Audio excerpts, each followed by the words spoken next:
ассалому алайкум шунавандагони арҷманд.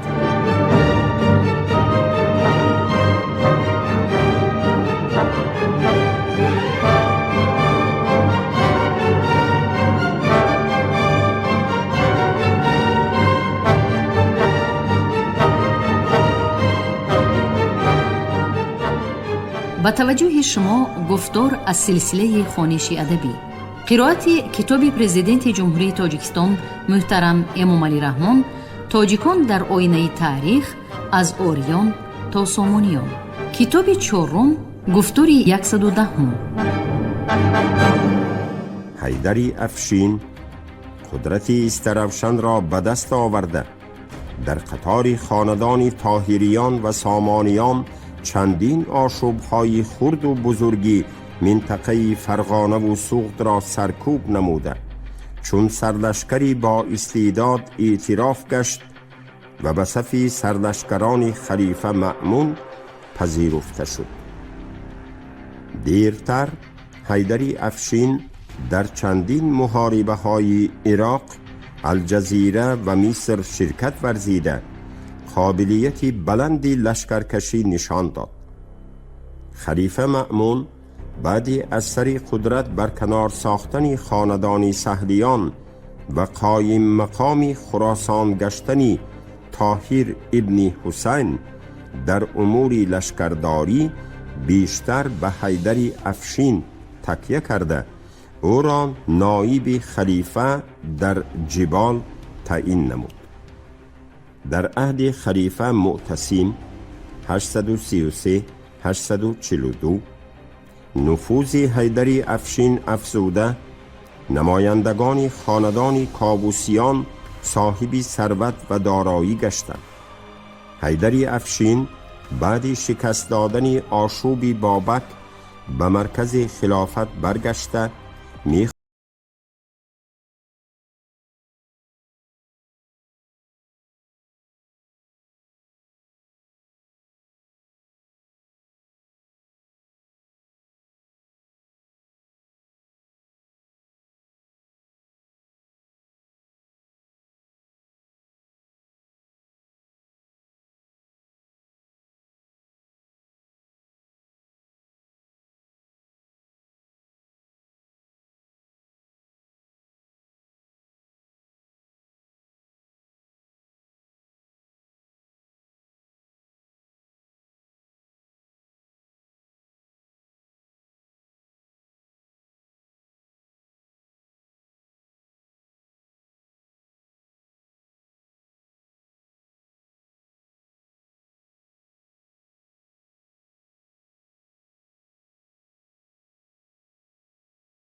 در امور دولتداری و نظام اداری قلمرو عباسیان موقعی مناسب یافته نخستین پایه‌های دولتداری ملی تاجیکان را در جاده تاریخ بنیاد نهادند.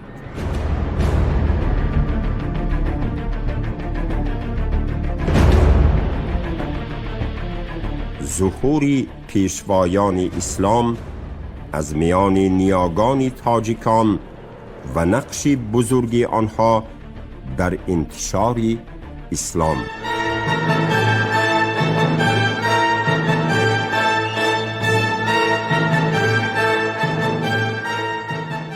می توان گفت که نفوذ دین و فرهنگ اسلام در طی 2 عصر اولی راه یافتنش به قلمرو ساسانیان تدریجاً افزوده زبان عربی را وارد جهان ایرانی کرد و خط و زبان پهلوی و دیگر رسم الخطهای رایج قلمرو ایران را قریب به حد نیستی رساند.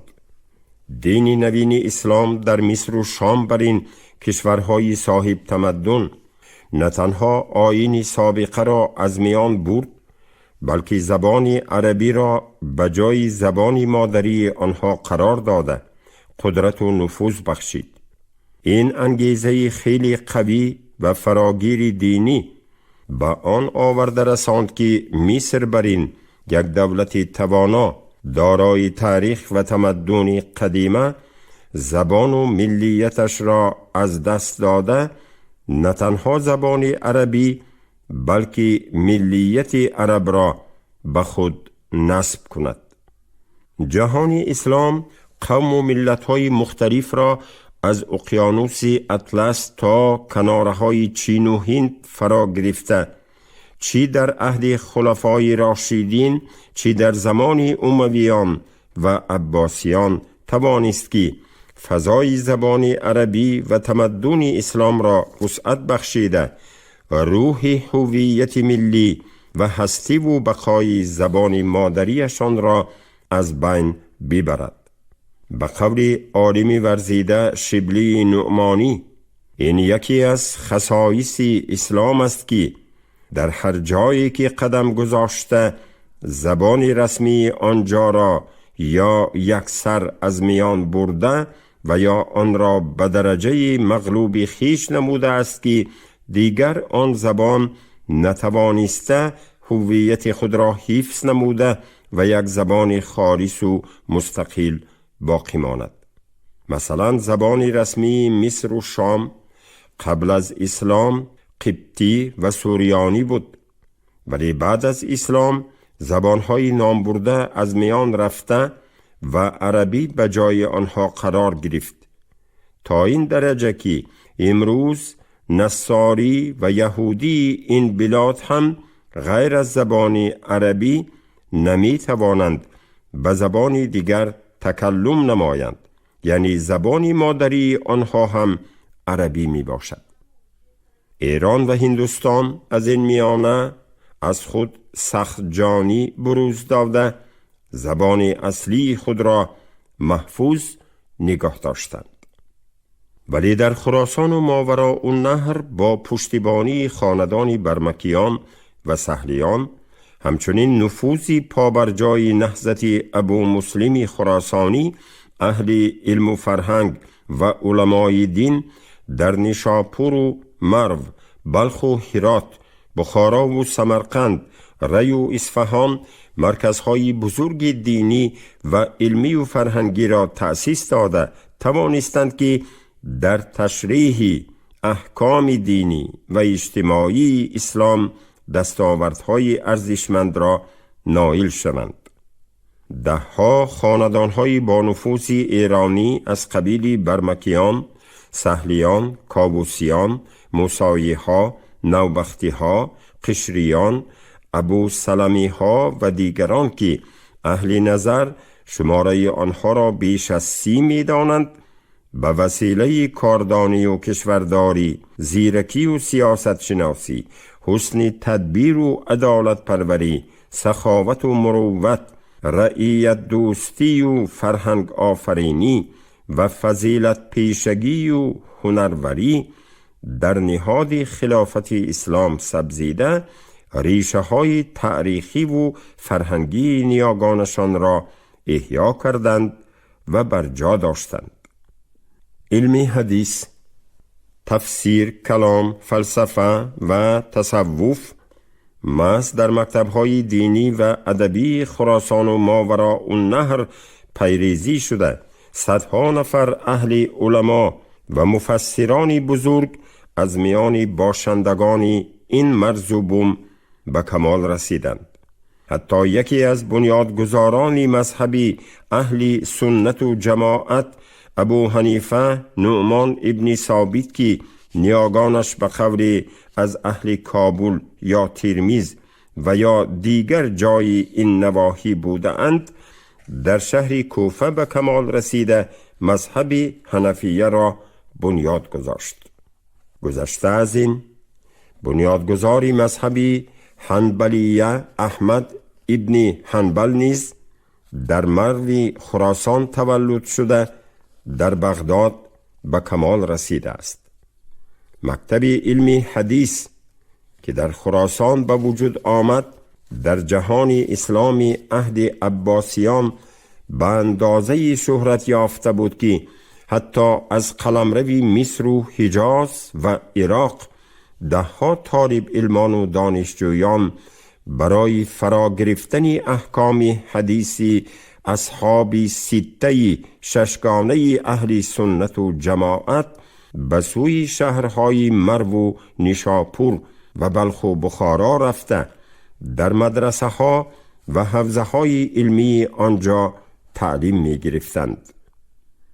در میان پیروان اهل سنت و جماعت به خصوص 6 کتاب صحاح سته شهرت بی اندازه پیدا کرده بود که آنها صحیح بخاری محمد ابن اسماعیل بخاری، صحیح مسلم ابن حجاج نیشاپوری، جامع ترمذی محمد عیسی ترمذی، سنن ابن ماجه، جامع ابو داوود سجستانی و سنن ابو عبدالرحمن نسائی بودند که به طالب علمان از فهم و درک قرآن، رعایه سنت، علم قرائت، فقه و حدیث، صرف و نحو، علوم معانی، گذشته از این ریاضیات و نجوم، حکمت و فلسفه، طب و طبیعیات و دیگر سبقهای بنیادی اسلام را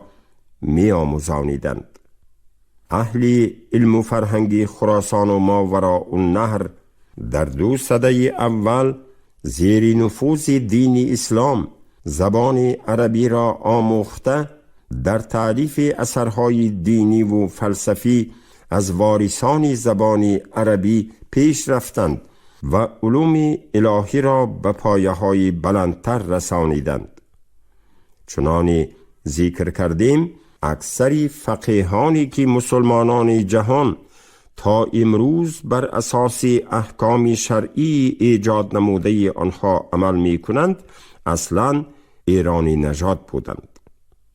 آنها گرچند از لحاظ اسلام برابری همه مردمان متفاوت را اعتراف می کردند، ولی در عین حال از پشتیبانی زبان و فرهنگ و هویت ملی خویش چشم نمی پوشیدند. شهادت این گفته ها فتوای اساسگذار مذهب حنفی امام ابو حنیفه نعمان ابن ثابت مشهور با امام اعظم 699 767 است که در فقه الاکبر استفاده کلمات فارسی را برای ذکر صفت خداوند به استثنای کلمه دست اجازت داده است.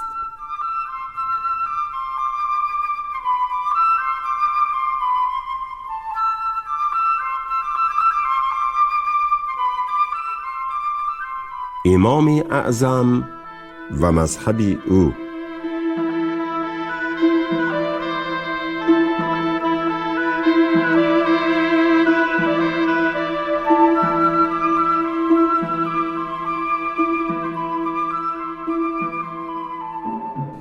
ابو حنیفه نعمان ابن ثابت ابن مرزبان کوفی که با نام امام اعظم مشهور است، یکی از پیشوایان بزرگ اسلام و بنیادگذار مذهب حنفیه بوده، سال 699 در شهر کوفه تولد یافته است. مطابق معلومات تاریخ نگاران بابای او اصلاً از نسب تاجیکان و مردم ایرانی اصل بود که در شهر مرو از جانب غازیان اسلام دستگیر شده همچون اسیر به شهر کوفه رفته است. ابو حنیفه در شهر کوفه تعلیمات مکمل دینی گرفته، سپس در نزد امام جعفر صادق شاگرد ایستاده است و از نازکی های رویه و مذهب های مختلف اسلام آگاه گشته است. او در عین حال رزق و روزیش را از کسب حلال یافته به بافتن و تجارت متاع شغل داشته است. همزمان در مدرسه کوفه از علم فقه و دیگر علوم دینی درس می گفت. ابو حنیفه در مسجد جامی برابر دلیل‌های نقلی یعنی حدیث‌های صحیح رسول اکرم باز به دلیل‌های عقلی یعنی قیاس رو آورده با پیروان رویه‌های مختلف اسلام و مذهب‌های دیگر بحث و مناظره می آراست. شهرت مباحثه ها و اندیشه های عقلی و نقلی و منطقی کلام ابو حنیفه در مسجد کوفه عالمان و محدثان زیادی را گرد آورده اندیشه های او را به کتب تفسیر و حدیث قیاس می کردند و به درستی گفته های او رأی می دادند. همین طریق پیروان ابو حنیفه با نام اصحاب رأی مشهور شده در صورت به یگان مسئله دینی از کتاب قرآن جوابی صحیح پیدا نکردن از دلیل مشابه آن با اصول قیاس استفاده می کردند و مناسبت عقل گرایانه و خلاصه های منطقی را روا می شمردند. مثلا فقیهان علوم دینی طبق کتاب قرآن و فرمایش حقوق اسلامی بریدن دست را برای دزدی امت مسلمان روا می شمردند. اصحاب رأی و پیروان حنفیه ضمن قیاس از دلیل بالایی هنگام دزدی بریدن دست شخصان غیر مسلمان را نیز فتوا می دادند. یا خود در قرآن و حدیث برای عمل دزدی جزا مقرر شده است، ولی در خصوص راهزنی که شکل دیگری دزدی است دستوری نیست. حنفیان از روی استحسان و قیاس منطقی جزایی برای دزدی معین شده را در عمل راهزنی نیز استفاده می بردند. جهت جالب تعلیمات حنفیان از آن عبارت بود که آنها بغیر از علوم حقوق دینی و تعلیمات حقوق دنیوی نیز تکیه نموده به عرف و عادت، رسم و آیین و مقدسات ملی که تا انتشار اسلام رایج بودند اهمیت مخصوص می دادند. ابو حنیفه آزاداندیشی را در چهارچوبه فلسفه کلام رواج می داد و هر کدام از پیروان جریان‌های گوناگون اسلام می توانستند در خصوص رویه دینی، احکام و اعتقاد خود با وی سوال و جواب نمایند. هنگامی که پاسخهای ابو حنیفه طبق آیه‌های قرآن، حدیث و قیاس با آنها درست می برآمد، حاضران با آوازی بلند تکبیر می گفتند. این تکبیر ایشان را اهل بازار شنیده تکرار می کردند و همه مسلمانان خبردار می شدند که امام اعظم به سواری پاسخ گفته جوابش را طبق قرآن و حدیث یافتند و مفسران به درستی آن پاسخ موافقت کردند. پیروان امام اعظم در قلمرو عربستان، عراق و خراسان و ماوراءالنهر روز به روز افزوده باز هم استوارتر می شدند. موافق معلومات تبصرة الاعوام اصحاب ابو حنیفه در اعتقاد 5 فرقت باشند. اول معتزله، دوم نجاری، سوم کرامی، چهارم مرجیی، پنجم جبری. اهل خوارزم در فروع حنفی باشند و در اصول معتزلی و بخاریان و سوادش و رستاق کاشان حنفی باشند بر طریق نجاری و بعضی از کرامیان غور و سند حنفی باشند و حنفیان کوفه و بغداد و سوادش از ابو حنیفه و تلامیذه وی مرجعی باشند. حنفیان بلاد خراسان و کل ماوراء النهر و فرغانه و بلاد ترک جبری باشند. اما ابو حنیفه گوید معرفت خدای تعالی به عقل واجب شود. ابو حنیفه قیاس جلی و استنباط معنای احکام را بهترین راه حل مسائل دینی و شرعی و حقوقی پنداشته تأکید کرده است که رأی بهترین امور مقدوره می باشد.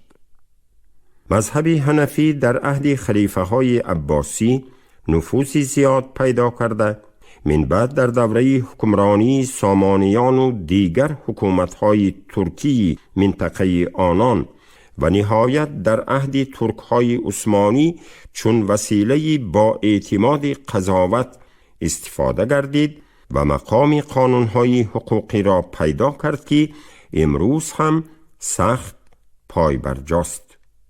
برخلاف دیگر پیشوایان مذهبی که علم کلام را سببگاری به وجود آمدن شرک و گناه و بدعت و شبهه می دانستند، ابو حنیفه با مذهب خیش چهارچوبه آزاداندیشی را در زمینه آیات کلام مجید، حدیث‌های صحیح و اصول قیاس وسعت بخشید و اعتماد داشت که استقلال و اقامه حجت ریشه اسلام را استحکام می بخشد.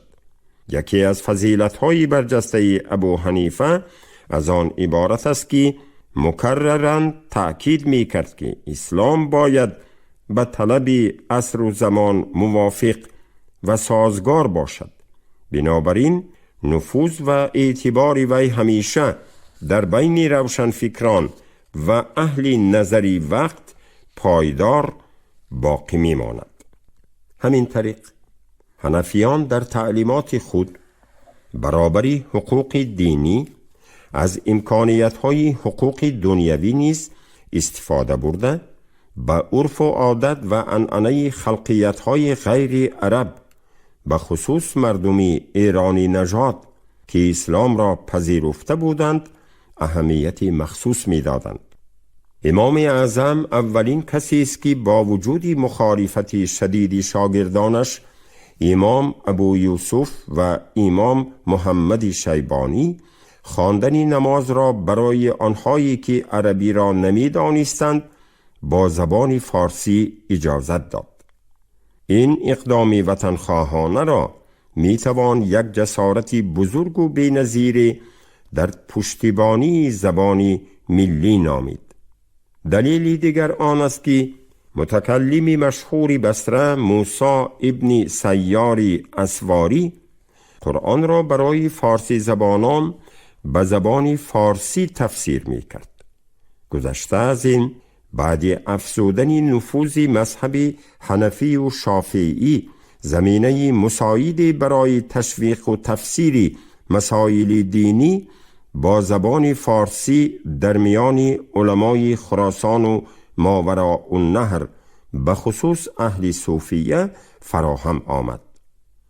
در آثار صوفیانه حکیم الترمذی همچنین اثرهای اخلاق النبی و آدابه و طبقات المحدثین محدث مشهور عبدالله ابن جعفر ابن حیان حدیث‌های ذکر شده اند که در آنها کلمات و عبارات فارسی استفاده گردیده بود. دیرتر این رویه را بزرگترین محدثان عالم اسلام البخاری وفاتش 870، مسلمی نشاپوری وفاتش 875، الترمذی وفاتش 872، النسائی وفاتش 914 ادامه دادند که پرورده آب و خاک خراسان و ماوراء النهر بودند. گرچند در تاریخ بخارای نرشقی ذکر شده است که مردم بخارا در اول اسلام نماز را به فارسی می گزاریدند. درباره ترجمه پاره‌های قرآن با زبان اهل بخارا در زمان قتیبه ابن مسلم دلیل کافی تا زمان ما نرسیده است. در هر صورت محض جرأت بزرگی وطن پرستانه ابو حنیفه باعث پایدار و بابقا ماندنی زبان و فرهنگ نیاگان ما گردیده در عصرهای من بعده گسترش یافته است. شهرت و اعتبار مذهب حنفیه به اندیشه اهل نظر وابسته به آن است که این تعلیمات دینی در زمینه پستی و بلندی های روزگار مسلمانان یک عقاید دینی ماهیتاً قوی، اصولاً اساسناک و جوابگوی آرمانهای مسلمانان را پدید آورده اکثری کل جامعه اسلامی را به خود مایل ساخته بود.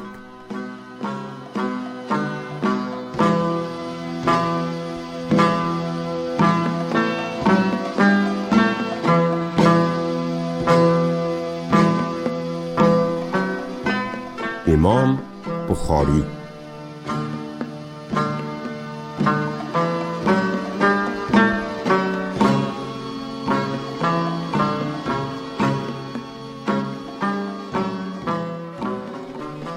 ابو عبدالله محمد ابن اسماعیل ابن المغیره البخاری، مشهور به نام امام بخاری، تقریباً 21 ایول سال 810 در بخارا در خاندان تاجیک تولد شده است.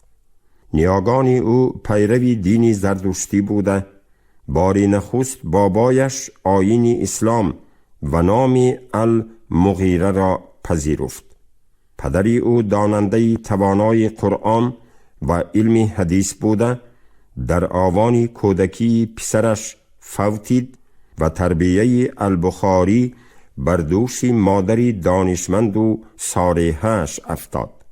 ابو عبدالله در سن 10 سالگی قرآن را از بر نموده با حفظ و آموزش حدیث‌های رسول اکرم شروع کرد.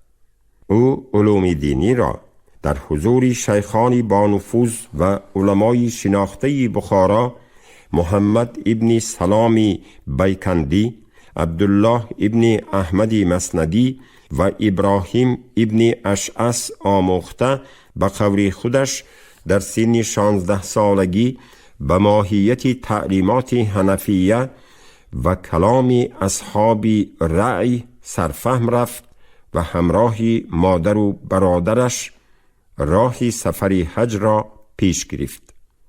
بعد ادای مراسم حج مادر و برادری او به بخارا برگشتند، ولی خود ابو عبدالله در شهر مکه مانده تا سن 18 سالگی از عالمان و محدثان شناخته امام الازرقی، عبدالله ابن یزید، اسماعیل ابن صالح و علامه الحمیدی آموزش ارکان اسلام و علم حدیث را ادامه داد.